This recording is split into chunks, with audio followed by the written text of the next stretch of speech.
ডাকসু নির্বাচনকে যেভাবে ইসলামপন্থীদের বিজয়, জামাত শিবিরের বিজয়, তারপরে হচ্ছে এই মানে জঙ্গিবাদ, মৌলবাদের উত্থান, দক্ষিণপন্থীদের উত্থান, এইভাবে পড়ার চেষ্টা করা হচ্ছে। আমি মনে করি যে এই পড়ার গ্রামারটা হচ্ছে তরুণদেরকে না বুঝতে পারার সমস্যা হবে। যেভাবে আওয়ামী লীগ গণ অভ্যুত্থানকে বলছে না যেটা জামাত শিবিরের একটা ষড়যন্ত্র, এটা আমেরিকার একটা ষড়যন্ত্র, এটা ওই বিএনপি জামাত সবাই মিলে একটা ষড়যন্ত্র করছে, গণ অভ্যুত্থানকে যেভাবে আওয়ামী লীগ বুঝতে পারছে না, ডাকসু নির্বাচনকেও বিএনপি সহ অনেক বুদ্ধিজীবী বাম বলয়ের লোকরা, সকল সেকুলার লিবারেলরাও বুঝতে পারছে না। এইখানে দেখেন, আপনি শুধু জগন্নাথ হলের ভোটিং প্যাটার্নটা দেখেন, এবং একটা আলোচনা তর্কের মধ্যে আমরা প্রায় পড়ি, আমরা যখন বলছি যে গণ অভ্যুত্থানের পরাজিত শক্তিদের নির্বাচনে রাজনীতিতে অংশগ্রহণ করবার অধিকার থাকতে পারে না, তখন প্রশ্ন আসে তাহলে ইলেকশনটা ইনক্লুসিভ হবে কিনা, ডাকসুতে জগন্নাথ হলের ছেলেরা ভোট দিছে কিনা, তাহলে জগন্নাথ হলের ভোটাররা আসলে লার্জলি কাদের ভোটার আমরা জানি, মোটা দাগে তারা তো আসলে আওয়ামী ঘরানার ভোটার, 80% 90%, তাহলে সেখানে তো অলমোস্ট সবাই ভোট দিয়েছে। তাহলে নির্বাচন আওয়ামী লীগ ছাড়া, জাতীয় পার্টি ছাড়া ইনক্লুসিভ হবে না, এই বক্তব্য যারা বলছে, ডাকসু নির্বাচন সেটাকে অলরেডি ভুল প্রমাণিত করেছে। এবং ডাকসু নির্বাচনে ভোটের পার্সেন্টেজ দেখেন 78 পয়েন্ট সামথিং, 78+%, মানে জাতীয় নির্বাচনের যে অ্যাভারেজ সেটাকে তারা ওভারকাম করে ফেলছে। তো সেই জায়গায় আপনি দেখেন, এবং ভোট কাকে দিয়েছে, জগন্নাথ হল সবচেয়ে বেশি ভোট কারা পেয়েছে, শিবির পেয়েছে, 10টা ভোট পাইছে সর্বোচ্চ জগন্নাথ হলে। ছাত্রদল সবচেয়ে বেশি ভোট পেয়েছে, 1200+। মেঘমল্লার বসু সে 1500+ ভোট পেয়েছে জিএস পদে। ছাত্রদলের এজিএস সবচেয়ে বেশি ভোট পেয়েছে।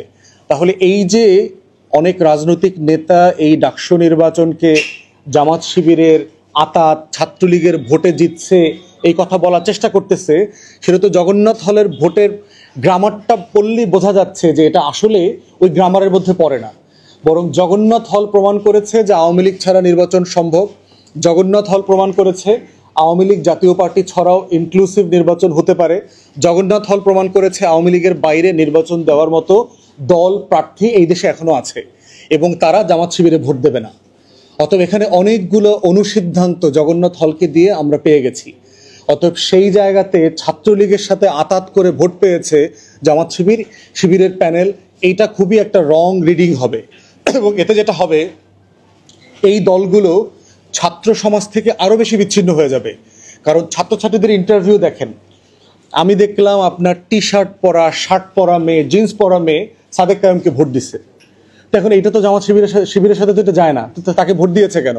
সে বলতেছে যে আমি শিবিরের এই ভাইদের সাথে নিরাপত্তা বোধ করি। সিম্পল জিনিস, যে আমি ছাত্রদলের ছেলেদেরকে দেখলে আমার গুন্ডা পান্ডা মনে হয়। এখন এটা তো কেউ মনে করতে পারে, ভাই তার তো স্বাধীনতা আছে, তারা দেখলে আমার চাঁদাবাজ লাগে, গাঁজাখোরের মতো লাগে, এটা তো ছেলেমেয়েরা বলছে ভোট দেওয়ার পরে। আর তারে দেখলে আমার ভদ্র মনে হয়েছে, বিনয়ী মনে হয়েছে, আমার কাছে মনে হয়েছে আমি বেশি নিরাপদ থাকবো ক্যাম্পাসে। তাহলে এই যে ভোটিং প্যাটার্ন, এই ভোটিং প্যাটার্নের ভিতরে অধিকাংশ প্যাটার্ন হচ্ছে আমি তাকে পছন্দ করি না, তাকে ভালো লাগে না, তাকে আমার নিরাপদ মনে হয় না, তাকে ভোট দিলে ক্যাম্পাস ভালো থাকবে না।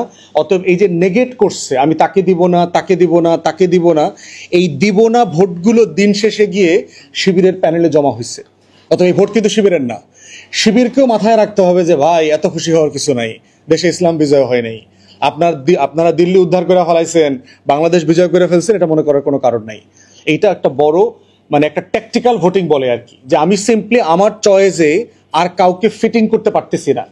আপনি দেখবেন যে হঠাৎ করে গরু গোশত বেশি খাইলে পেট বড় হয়ে যায়, তখন বাসায় গিয়ে দেখবেন যে প্যান্ট আর মেলে না, তখন দেখবে সবচেয়ে পুরাতন কোনা দিয়ে ছিঁড়ে গেছে ওইটাই বেল্টে সবচেয়ে ভালো লাগে। এখন দেখবেন আপনি এখন বিয়ে বাড়িতে যেহেতু প্যান্ট মোটা পেটের কারণে ফিট হইতেছে না, ওই কম দামি পুরাতন প্যান্টটা পরে আপনাকে বাইরে যাওয়া লাগতেছে। ভোটিং প্যাটার্নটা এরকম হয়েছে, অনেকগুলা দেবনা ভোটকে শিবিরের প্যানেলে একসাথে করা হয়েছে।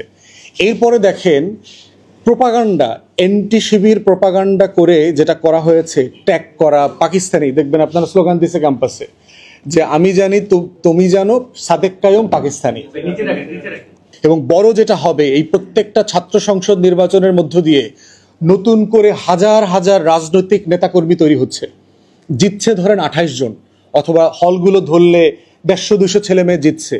কিন্তু এই যে প্রার্থী ছিল 1500, 2000, 2500 প্রার্থী ছিল, এরা সবাই কিন্তু পলিটিক্যাল অ্যাক্টিভিস্ট হয়ে যাবে, এবং এরা বড় দলে যাবে না। দেখবেন এরা নতুন রাজনৈতিক ভাবনার মধ্য দিয়ে আসছে এবং দেখবেন এত ম্যাচিওর অনেক ছেলেমেয়েরা কমেন্ট্রি দিয়েছে। শামীম নামে একটা ছেলে ডাকসুতে নির্বাচন করেছে, দেখবেন সে যে কমেন্ট্রি দিয়েছে, আপনি জাতীয় নির্বাচন, জাতীয় নেতা, এরকম অনেক লোকও এইভাবে রাজনৈতিক মূল্যায়ন দিতে পারবে না।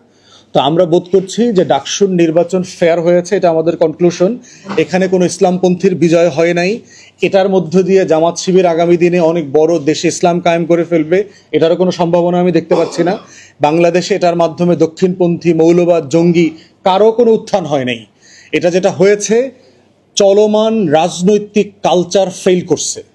এক্সিস্টিং রাজনৈতিক দলের যে খাইসলত, বাজে টেন্ডারবাজি, লুচ্চামি, বদমাইশি, তারপরে চাঁদাবাজি, এই চাঁদাবাজিগুলো এখানে পরাজিত হয়েছে। অতএব এই পলিটিক্সটার নতুন একটা গ্রামার আছে, এই গ্রামারটা আমাদের কালেকটিভলি বোঝা দরকার। এর বাইরের যত রিডিং আছে সেগুলো হচ্ছে মিসরিডিং এবং ইন্ডিয়ান প্রপাগান্ডা। অতএব সেই জায়গাতে গেলে আমাদের রাজনীতি কিন্তু আবার নেপালে ফিরে যাবে, এটা সবার মাথায় রাখা দরকার। কিন্তু যে দেশ কিন্তু শান্ত হয় নাই, দেশ কিন্তু এখনো প্রচন্ড অশান্ত হয়ে গেছে। আমরা কিন্তু এখনো ভলকানোর উপরে বাস করছি। কেউ যদি মনে করে থাকেন ফেব্রুয়ারির পরে দেশ সুইজারল্যান্ড হয়ে যাবে, একদম জান্নাতি পরিবেশ বিরাজ করবে, মোটেই তা হবে না। যে কোনো সময় এখানে আবার নেপাল, শ্রীলঙ্কা, ইন্দোনেশিয়া, জর্জিয়া ফিরে আসতে পারে।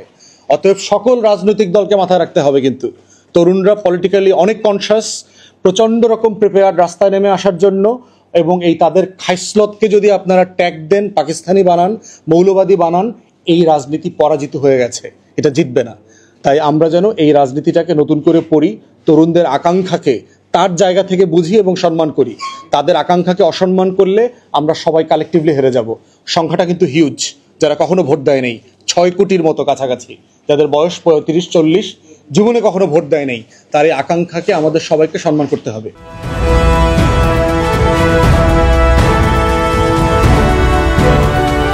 জনতার টিভি, জনগণের আয়না।